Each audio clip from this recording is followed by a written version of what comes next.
이상훈 요한 신부를 입력하시면 신부님의 다른 강의도 들으실 수 있습니다. 구독 버튼을 눌러주시면 새 강의가 등재되면 자동으로 알려드립니다. 제목 오른쪽 삼각형 버튼을 누르시면 강의 요약과 피정 안내를 보실 수 있습니다. 성서에 복음에 나오는 내용들은 하느님이 인간을 비난하신 것들이 아닙니다. 무슨 얘기냐면 지금 나오는 빵 얘기, 그리고 세상의 힘, 권세 얘기, 또 성전에서 뛰어내리면 발을 받쳐주겠다는 얘기는 절대로 인간의 기본 욕구에 대한, 우리가 기본적으로 필요한 것에 대한 하느님의 거절과 부정이 아닙니다. 이 세 가지는 근본적으로 인간에게 가장 필요한 무엇입니다. 그리고 하느님께서는 당신이 만드신 인간이, 창조주께서 창조물에게 무엇이 필요하신 걸 모른다는 건 말도 안 됩니다. 오히려 하느님은 이 세 가지가 우리에게 필요하다는 것을 알고 그것들을 어떻게든지 마련해 주시려고 최선을 다하고 계실 겁니다. 오늘 성서에서 예수님께서 부정하신 세 가지는 하느님께서 그 세 가지 자체에 대한 부정이 아닙니다. 처음에 빵으로 상징되는 것, 내 자신과 내 가족과 내가 아끼는 사람들과 기본적인 생활을 영위할 수 있는 근본적인 물질적인 무엇입니다. 그건 인간에게 절대적으로 필요한 겁니다. 두 번째, 세상의 힘, 성전 앞에 펼쳐진 그 산 위에 앞에 펼쳐진 나라들로 상징되는 것들은 바로 여러분과 제가 인생에서 받기를 원했던 힘들입니다. 그리고 그 힘은 근본적으로 나쁜 것이 아닙니다. 왜냐하면 내가 받고 싶은 인정이거든요. 내 삶의 흔적들, 내가 뭔가 의미 있는 일을 했고 내 인생이 고생만 하고 공중에 푹 파고 사라질 그런 것이 아니라는 얘기입니다.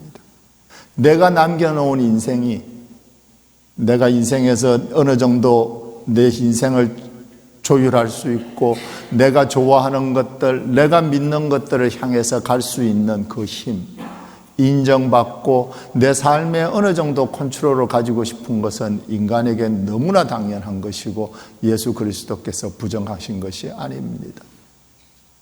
세 번째, 성전에서 뛰어내리는 걸로 상징되는 보호, 안정감, 여러분과 제가 삶에서 가지고 싶어하는 안정감은 그건 하느님께서 인간에게 주신 자기 보호 본능에 속하는 가장 근본적인 것들입니다. 따라서 오늘 복음은 그 세 가지에 대한 부정이 아닙니다. 오히려 예수 그리스도께서 당신이 만드신 창조물이, 즉 내가 빵이 필요하다는 것을 나보다 더 잘 아셔요. 하느님께서는 날 만드셨기 때문에 내가 빵이 필요하다는 걸 나보다 더 잘 아셔요. 왜? 내가 빵이 필요하게 만드셨거든요.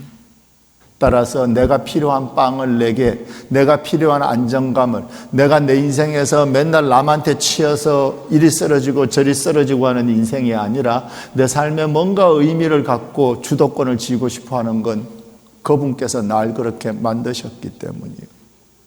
하느님은 내가 빵이 필요하다는 걸 아시고 나보다 더 잘 아시고 어떻게든 그것을 마련해 주려고 최선을 다하시고 계십니다.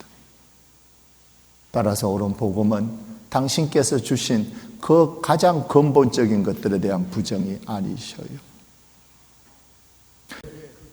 그게 어떻게 그렇게 되는가? 참 쉽지 않은 얘기예요. 그걸 어떻게 눈치를 채지? 하느님이 주신 빵과 내 삶의 의미를 추구하는 것과 내 삶의 안정감을 추구하는 그게 선물이라면 그게 내 삶에서 하느님을 쫓아내고 내 인생에서 제일 중요한 것이 되는 게 언제일까? 말은 쉬운데 실제로 굉장히 힘들어요. 어느 정도로 힘든가 하면 이런 겁니다. 많은 사람들이 적어도 생각 속에서는 아니야, 나는 그러지 않았어. 하느님은 중심에 있고 그런 것들은 하지만 실제 상황 속에서 내가 하루 24시간을 살아가면 심지어 꿈도 꾸니까 그 속에서 실제로 벌어지는 일들은 상당히 다를 수 있습니다. 간단하게 이제 설명을 하자면 이런 겁니다. 저기 한국 영화 중에 그 도박 영화 한참 많이 나왔잖아. 그 중에 타짜란 영화 기억나셔요? 오케이. 안 보셨으면 보세요. 그 권선징악이잖아. 꼭 그렇게 이유를 달지 않아도 내용도 재밌고 보셔요. 거기 보면 유명한 대사가 있습니다. 모든 도박판에는 호구가 있어. 호구가 뭔지 알죠? 먹잇감 아주 쉽게 뜯어 잘난 척하지만 실제로 쉽게 뜯어 맥힐 놈이라는 얘기. 모든 도박판에 호구가 있는데 도박 시작하고 30분이 넘는데 호구가 안 보이잖아? 그러면 내가 호구야. 이해하셨습니까? 오케이. 모든 도박판에는 호구가 있다. 근데 30분 넘도록 호구가 안 보이면 거라고 생각해요. 내가 호구기 때문에 내가 실제로 이미 오래전에 그리고 너무 자주 습관적으로 그 세 가지 가장 필요한 것들을 내 중심에 있는 날 사랑하시는 그리고 그걸 위해서 날 도와주실 하느님과 같이 하기보다 내 걱정과 고민 속에서 하느님을 밀어내고 그걸 이미 내 자리에 갖다 놨기 때문에 수도 없이 그랬기 때문에 구별을 못하는 거예요. 내가 호구인 겁니다. 너무나 자주. 그냥 나만 모르지 내가 호구라는 거. 내가 호구라는 것을 내가 너무나 그렇게 자주 그런 짓을 했다는 것을 알 수 있는 테스트 중에 하나가 뭔가 하면 이런 겁니다. 제가 얘기를 할 테니까 죄책감이나 수치심 느끼지 마셔요. 저는 죄책감이나 수치심이 사람을 하느님께 데려다 주는 걸 본 적이 없습니다. 그래서 제 강론이 간혹가다 여러분을 푹 찌르는 데가 있다는 걸 아는데 절대로 수치심이나 죄책감을 불러일으키기 위한 것이 아닙니다. 저는 죄책감이 인간을 하느님께 데리고 가는 걸 이때까지 단 한 번도 본 적이 없어요. 그러니 수치심과 죄책감을 느끼지 말고 제 얘기를 그대로 한번 보셔요. 그 테스트가 뭔가 하면 내가 삶에서 안정감을 원하는 게 단단한 차돌 같은 삶을 원하기 시작하면 누구도 날 건드리지 못하는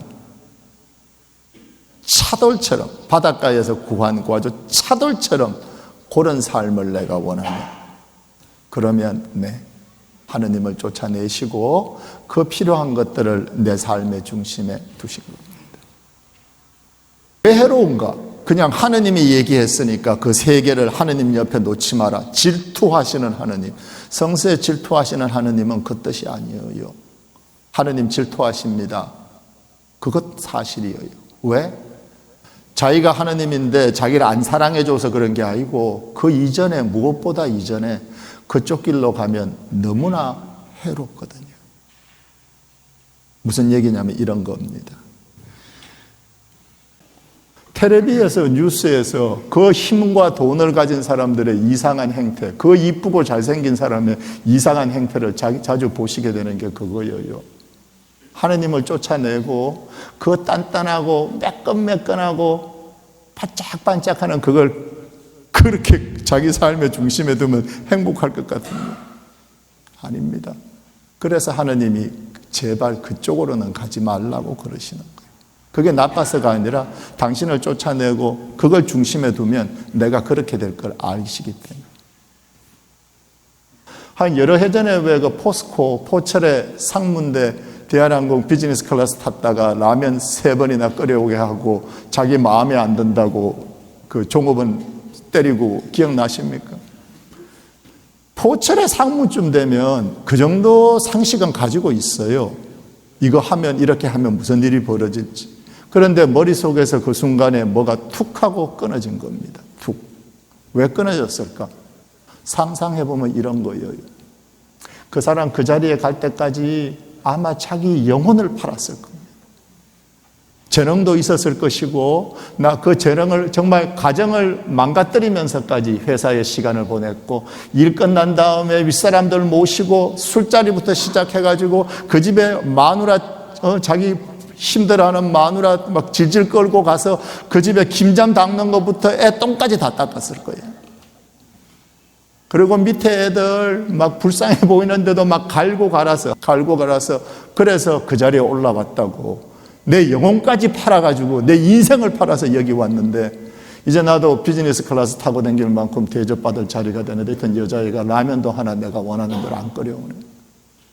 대한항공 퍼스트 클래스만 진짜 라면을 끓여주고, 비즈니스 클래스는 컵라면을 일반 라면처럼 그냥 끓여서 갖다 주는 겁니다. 이카노미석에 주는 그걸 일반 라면 끓이듯이 주는 거라고.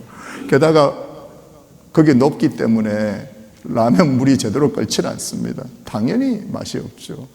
그러니 그런 그 자기한테 원하는 라면이 오지 않을 거라는 것을, 그 맛이 없을 거라는 걸, 물이 그렇게 끓지 않는다는 걸 이해하지 못할 만큼 드디어 처음 타본 거예요.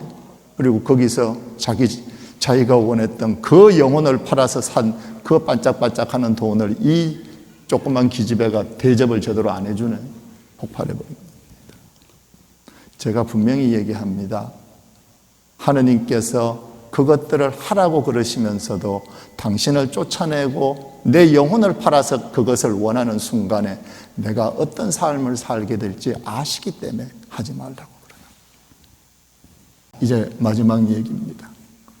여러분과 제가 끊임없이 특히 저도 많이 그랬는데 그 자리에 놓았던 그 차돌 같은 삶을 좀 놓고 하느님과 내가 둘이 오붓하게 있을 수 있도록 좀 허락을 해드렸으면 합니다.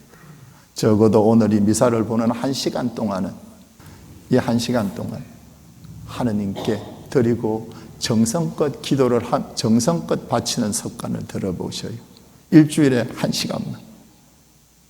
그렇게 하면 어쩌면 내 삶의 미사에서 받은 기운이 점점 번져서 내 삶이 점점 더 하느님이랑 나랑 둘이 오붓이 있고, 이제 더 이상 그것들을 내 삶의 중심에 두지 않고 내 삶의 중심에 오신 하느님과 나와 함께, 진짜 나와 함께 그 세 팔을 어쩌면 이겨내고 같이 갈 수 있을 수도 있습니다.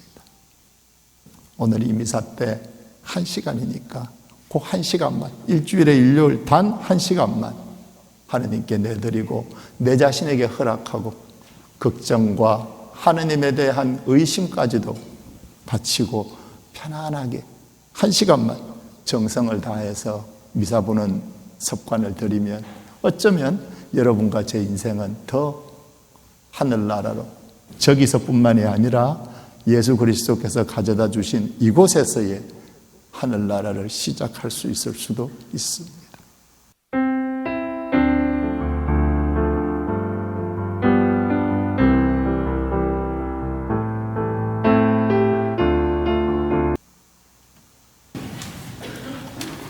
요새 집에서 이상한 변호사 우영욱 보십니까? 안 보신 분 있으면 보셔요. 상당히 이렇게 마음을 훈훈하게 하는 좋은 겁니다. 그 우병우 변호사 그 스토리에 중에 하나가 몇 개가 실제 스토리입니다. 근데 그 실제 스토리를 직접 겪으신 변호사가 있어요. 조성우 씨란 분인데, 그분이 책이 있습니다. 책이 이름이 하나의 기쁨이 1000개의 슬픔을 이겼습니다 입니다. 하나의 기쁨이 1000개의 슬픔을 이겼습니다. 그 책을 보면 그 우영우에 나오는 그 스토리들이 몇 개가 거기 들어 있습니다. 이분께서 실제로 겪으신 일인데, 한 번은 부부와 함께 할머니가 찾아오셨대요. 오셔서 유언장을 작성하고 싶다고.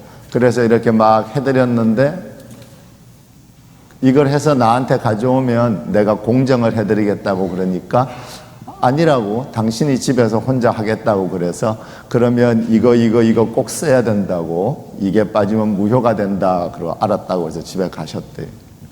얼마 후에 그 집 며느리랑 아들이 덕달같이 변호사 사무실에 들이닥쳐서 마구마구 소리를 치면서, 그래서 왜 그러냐고 그러니까 이거 보라고, 유언장을 이렇게 보니까 할머니 유언장, 오케이, 재산의 대부분을 그 며느리랑 사위한테 주고 저 아들한테 주고 이게 다 적혀 있어.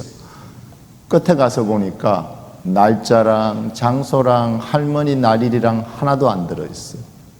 따라서 그 유언장은 무효입니다. 그래서 이걸 내가 만든 것도 아니고 내가 공정해 준다 그러니까 할머니가 안 오시겠다고 그래서 그때 기억하는 대로 내가 설명을 다 해줬지 않냐고 돌려보냈어요. 그때까지만 해도 할머니가 실수를 한 줄 알았답니다. 일주일쯤 후에 어떤 자매님이 오셨는데 그 할머니의 따님이라고 그러면서 어머니가 돌아가시기 전에 자기가 돌아가시면 꼭 이 유언장을 가지고 그 변호사를 찾아가서 정말로 송구하고 미안하다고 그렇게 전해달라고 그랬답니다. 그때 이분이 깨달으신 거예요. 이 할머니가 고의로 유언장을 무효로 만든 겁니다. 고의로 유언장을 무효로 만들면 한국의 개정된 상속법에 따라서 모든 자녀에게 공정하게 n분의 1로 나눠진답니다. 할머니께서 이 며느리랑 아들한테 미안하긴 하지만, 그래서 미안해서 차마 똑같이 나누자고 말을 못했지만 실제로 그걸 원하셨던 거예요. 재산을 자녀에게 남긴다는 건 대단히 어렵고 참 중요한 작업입니다. 우리처럼 살기를 바라지 않는 거죠. 우리 애가 내가 젊었을 때 돈이 없어서 남 앞에서 길을 못 핀 것을 바라기 때문에 이 아이에게 내 재산을 물려줘서 얘는 길을 피고 살기를 바라기 때문에 돈을 물려주는 겁니다. 나 때문에 돈 없어서 내가 이런 꼴 저런 꼴, 사실 돈 때문에 당한 것도 아닐 수도 있지만 하여간 내 기억에는 내가 돈 때문에 이런 꼴 저런 꼴을 당했기 때문에 우리 애는 나처럼 이런 꼴 저런 꼴을 당하지 않기를 바라기 때문에 재산을 물려주는 겁니다. 나쁘다고 생각하지 않습니다. 다만 제가 이거는 분명하게 얘기 드릴 수 있습니다. 직접 체험은 아니고 간접 경험으로 너무나 많이 봤으니까. 그 돈이요, 절대로 여러분들이 생각하시는 것처럼 그런 효과를 못 냅니다. 이건 제 얘기 믿으셔도 됩니다. 돈이란 놈이 나한테서 전해져서 우리 애가 그 돈을 현명하게, 나보다 훨씬 더 현명하게 사용해서 이 돈의 힘으로, 돈의 도움으로 내가 겪었던 어려운 것들을 겪지 않기를 바라는 마음은 참 좋은데 절대로 그렇게 안 됩니다. 지금 당장 그걸 아실 필요는 없고 나중에 유언장 작성할 때 제 얘기가 맞는지 아닌지 한번 보시면 압니다. 그리고 참 절대로 재산 미리 상속해 주면 안 됩니다. 제 얘기 분명히 기억하셔요. 재산 주고 나면 곧장 뒷방 늙은입니다. 내가 100% 그것도 장담할 수 있습니다. 이 재산을 물려준다는 것에 있어서 나는 재산이 없으니까 참 괜찮다. 그것도 좋은 방법입니다. 근데 이걸로 내가 항상 하는 얘기는 이 상속 문제로 걱정하지 마셔요. 재산은 다 교회에 주시고, 오케이. 이제 제 농담을 이해를 하시는 거예요. 다만 이게 농담이 아니라고. 오케이. 재산은 다 하느님께 맡기고, 내가 우리 애들한테 정말로 물려주고 싶은 게 뭔가를 한번 생각해 보시길 바랍니다. 나는 우리 애에게 물려줄 게 없는데, 아니요, 계십니다. 어떤 돈보다, 어떤 재벌 삼성보다 더 큰 무엇을 물려줄 게 계십니다. 그 두 가지 이제 잠시 얘기하겠습니다. 첫 번째, 우리 아이에게 물려줄 수 있는 가장 큰 유산은 우리 아빠 엄마가 어떻게 살았냐 하는 겁니다. 모범. 롤 모델을 보여주는 겁니다. 우리 아빠 엄마는 돈이 집안에 없을 때도 우리가 그걸 알까봐 조용조용히 자기들끼리 얘기하고 돈 때문에 목소리 높여서 다투지 않고, 그리고 우리 엄마는 하느님을 믿고 어려운 일이 있어도 묵주 들고 꼭 기도하면서 그 세월을 이겨냈다. 이 기억이 아이들에게 줄 수 있는 제일 큰 선물입니다. 이것도 제가 장담할 수 있습니다. 돈으로 절대로 그 아이에게 이런 도움 안 됩니다. 힘든 일 앞에서 우리 아빠 엄마는 신앙으로 그 어려운 일을 이겨냈다는 그 기억이 이 아이들을 그 힘든 시기들을 다 지나가게 도와줄 겁니다. 두 번째 물려줄 수 있는 재산. 우리 아빠 엄마는 나를 믿어줬다. 세상 사람들이 다 나더러 뭐라고 그래도 우리 아빠 엄마는 내가 천성이 착하고 내 실수에서 일어설 수 있고 내가 무엇을 못하고 어지러운 인생을 살 때도 우리 아빠 엄마는 내가 다시 돌아올 수 있다고 날 믿어주셨다 라는 그 기억이 이 아이로 하여금 온갖 어려움을 다 헤쳐내고 정말로 사람답게, 내가 돈으로 도와주고 싶었는데 돈은 전혀 도움이 안 됐지만 내가 바라는 인생을 내 아이가 살아낼 수 있을 겁니다. 그래서 다음번에 유언장 쓰실 때 돈은 다 하느님과 교회에 맡겨드리고 그 두 가지, 어떻게 하면 내가 우리 아이에게 인생의 모범을 보여줄 수 있을까? 내가 얘가 살기를 바라는 삶을 지금 내가 어떻게 살아낼 수 있을까? 그리고 어떻게 하면 나랑 사이 안 좋은 우리 아들, 나랑 사이 안 좋은 우리 딸이 내가 자기를 진정으로 믿고 신뢰하고 있다는 걸 알 수 있을까? 그 문제로 고민하면서 여러분과 제가 인생의 길을 찾을 수 있기를 좋으신 천주님께 청합니다.